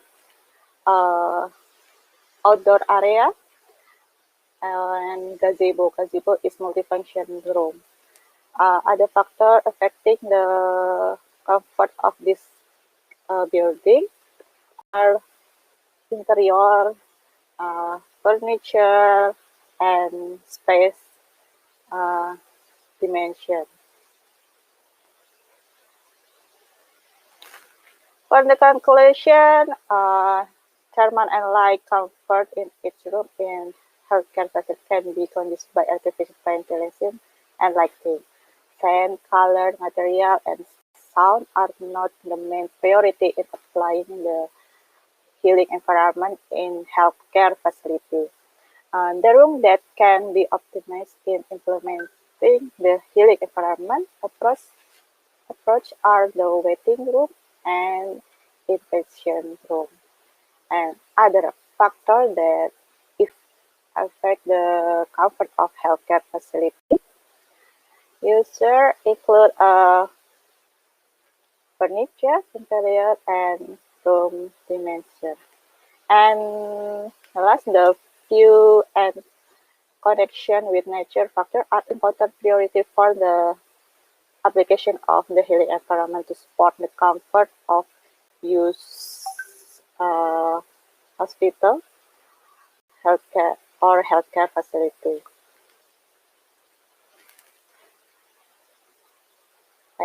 This is the site plan Queen Latifah Hospital. Room with the potential obtaining natural air must be decided using natural it not be open all day. This is this area. And optimize the man-made environment in architecture with natural material, vegetation, or inner-core design.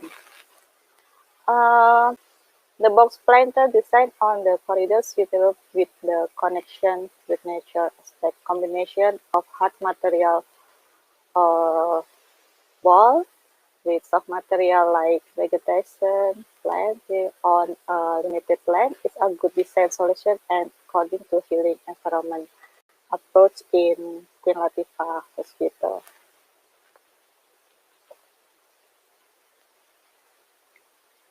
This is an example for implementation architectural for healing environment approach with application natural material with vegetation or more transparent wall in inpatient room and waiting room.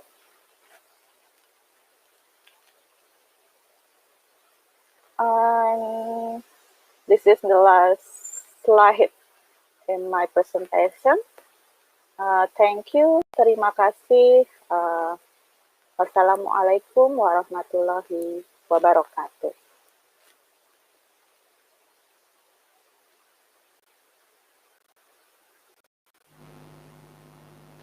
So thank you very much, Ibu Indah. Very interesting topic on how deal with healthcare facility design. Hopefully this will be practiced actively in Indonesia and Malaysia. So, okay, so with all 4 speakers completing their presentations, now we will proceed with the Q&A. So we have a few questions here. So, okay, First question is for Dr. Noraina.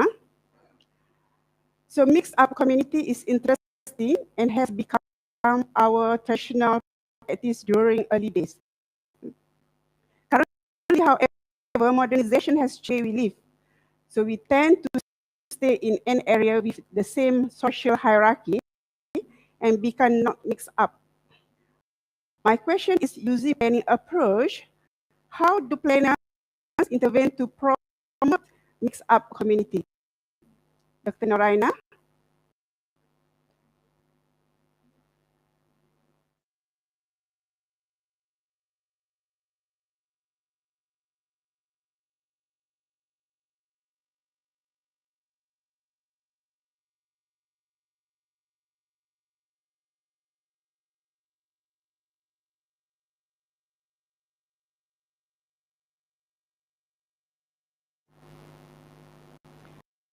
So, Dr. Noraina, we can't hear you from here. Sorry, unmute my phone. Sorry. Again, I have to repeat the answer.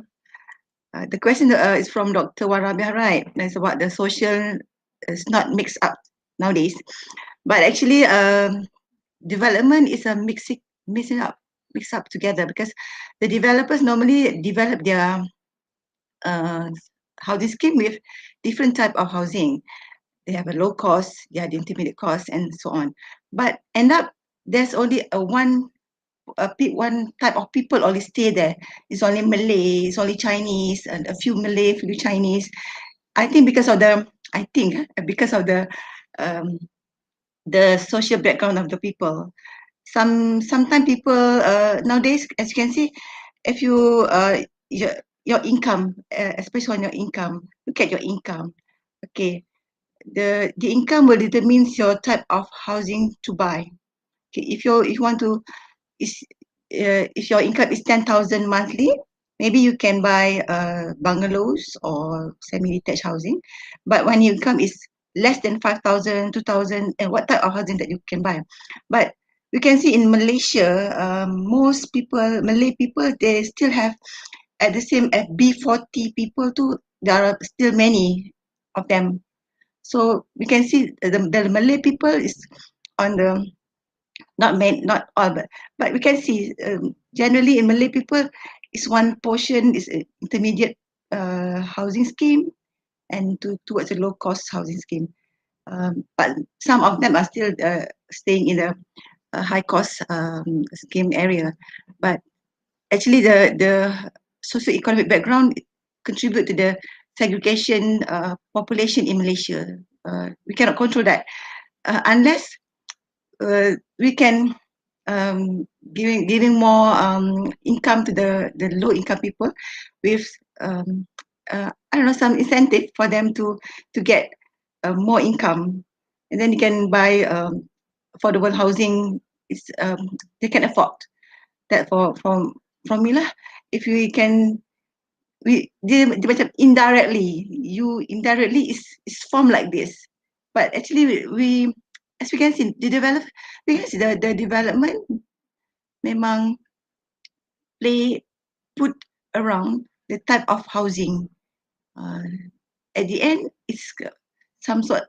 It's only one portion or the one kelompok of people, one type of people stay there. That's from my opinion. I think it's hard for. I think the government is already do many incentive people to buy housing, and tapi they still not mixed around because of the segregation of the socio-economic background. That's my opinion. Back to the moderator.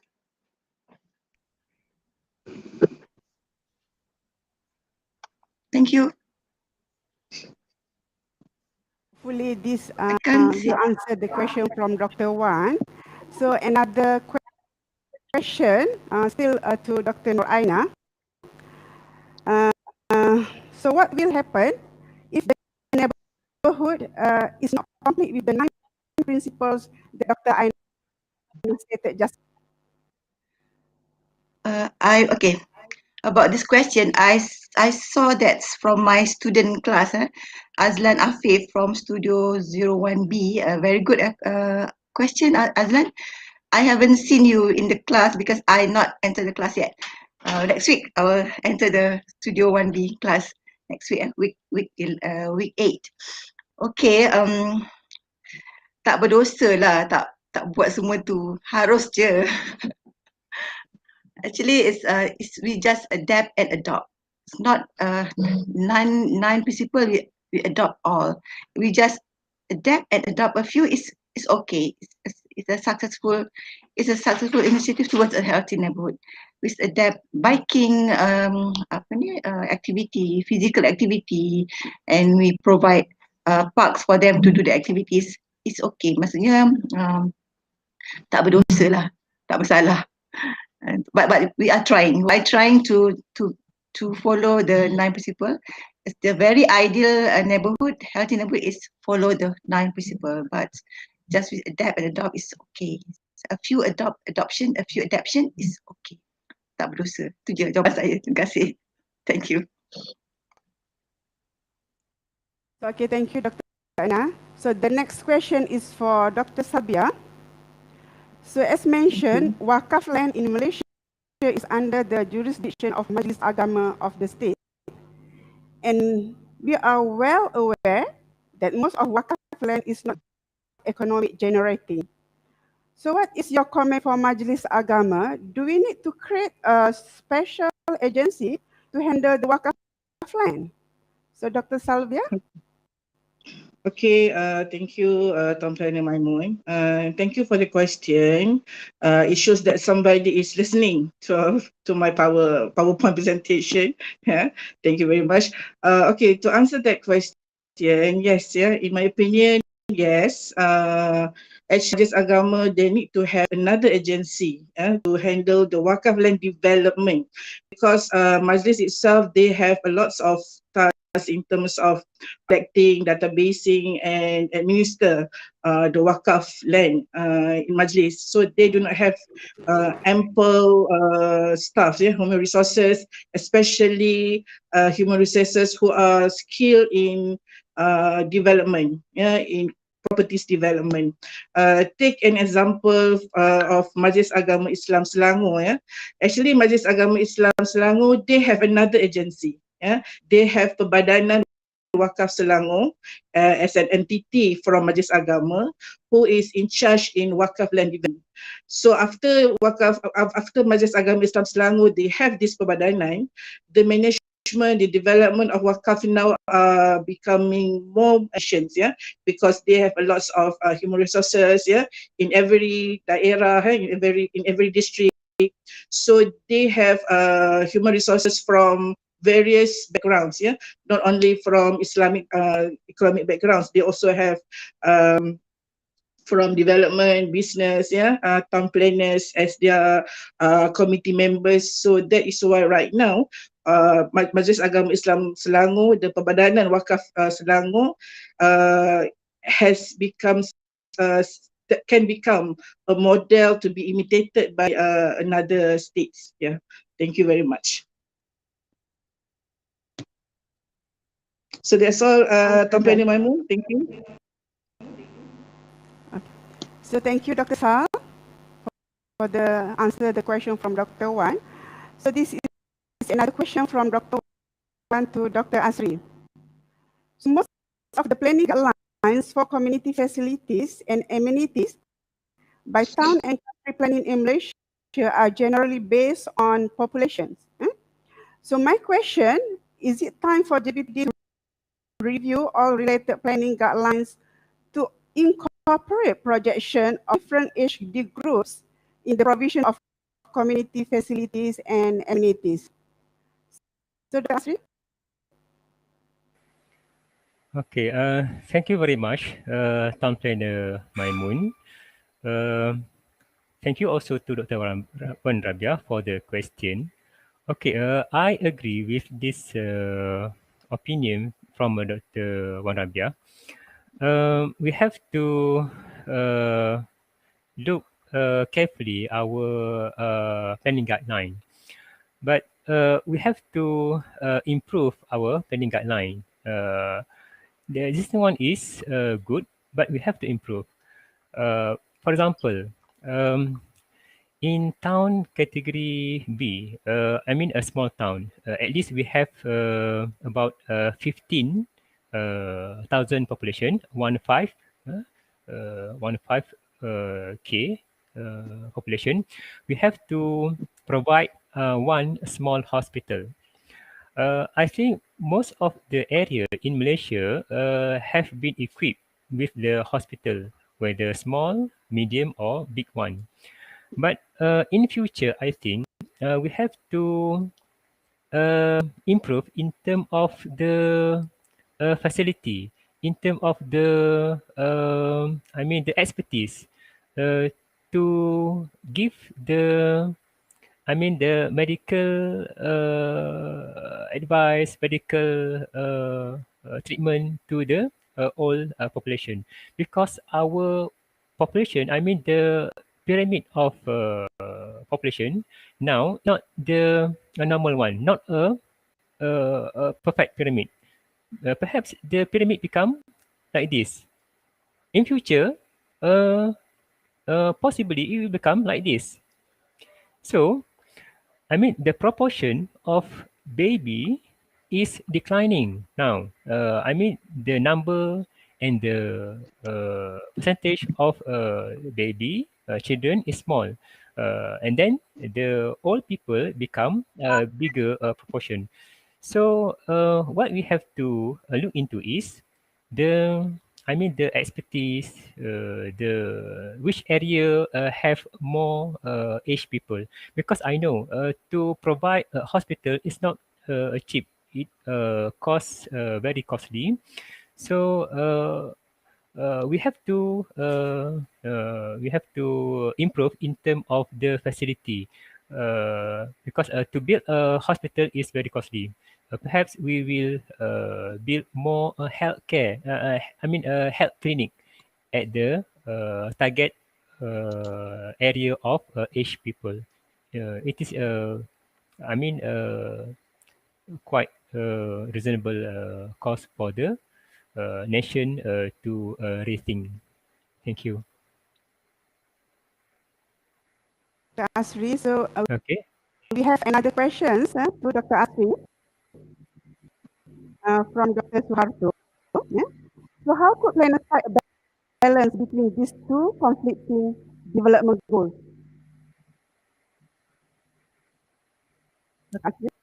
Sorry, Miss Moderator, please repeat the question.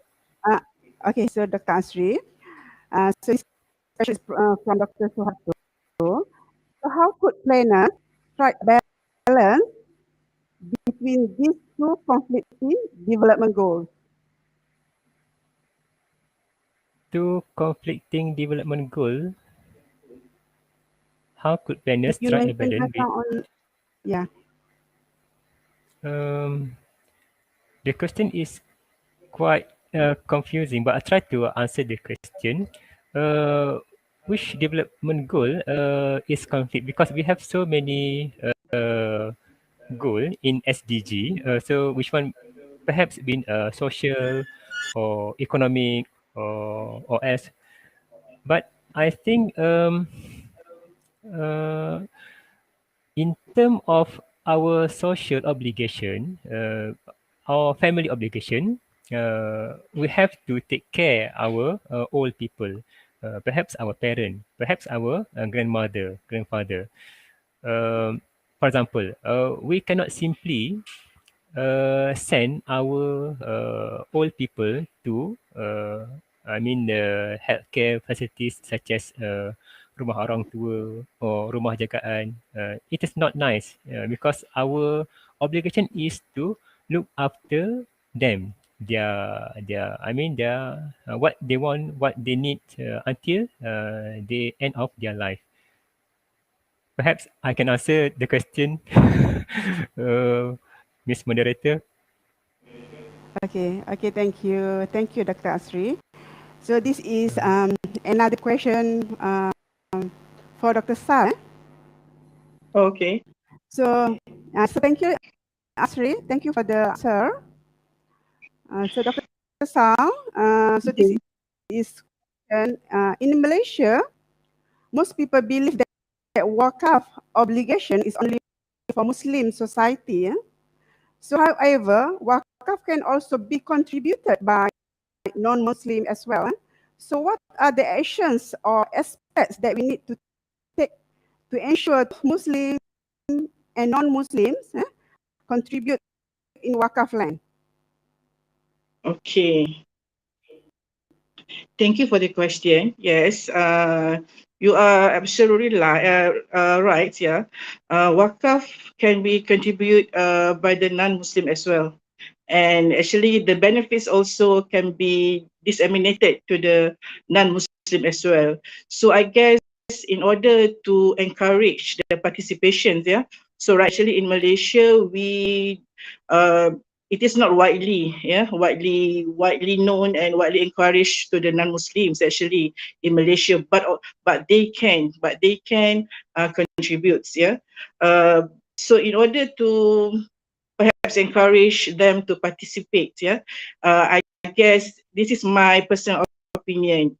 We can actually spread awareness, spread to the non-Muslim as well, that the benefits of the wakaf is not only for the Muslims, yeah. But even though that they can contribute, they also must know that we should make them aware that in terms of the developments, in terms of the benefits, it's only in terms of in any usage or that is Sharia compliance. Yeah, the developments, the usage, the activities that should be carried out in wakaf land or perhaps in using wakaf money is solely for the purpose that Sharia compliance. Then as long as it is Sharia compliance and the non-Muslim agree to that, so they can contribute, then and they also can benefits from the property. So I guess the first thing that we should do is to create awareness and to make them informed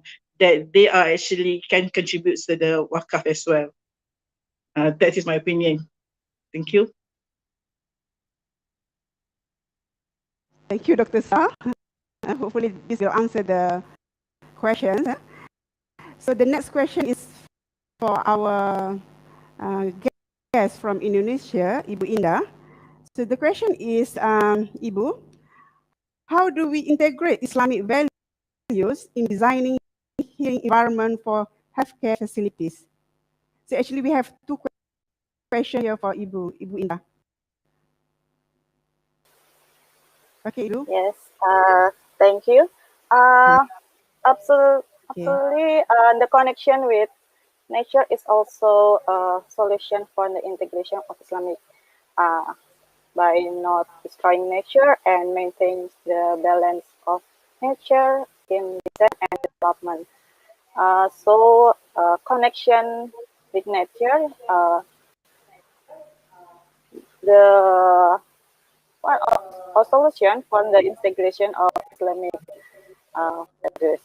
I think is so. Yes, Ibu Maimun. Yeah, okay, thank you, Ibu. So another question for Ibu Indah is, what is main factor for designing a healthcare facilities in terms of categories of patients? Is it possible to adapt a landscape and green feature for healing environment in healthcare facilities? Yes, honestly, this is comfortable for the user. Yeah, if we have we feel a comfort and then a healing process more better. Yes, comfortable the main factor.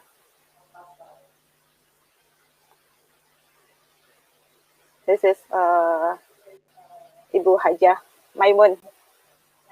Okay, thank you, Dr. Ibu Indah. So, okay, thank you for all our speakers. Thank you very much. So for their presentation and answering all the questions from the audience. So with that, we now come to the end of our sessions for the webinar today. So everyone is invited to join us in our fourth session next week with more interesting topic. So okay, so till we meet again, take care everyone and stay safe. Bye. See you later Bye. next week. Assalamualaikum. Thank you very much. Thank Assalamualaikum. you. Assalamualaikum. Thank you very much. Bye. Thank you very much. Thank you. Good health.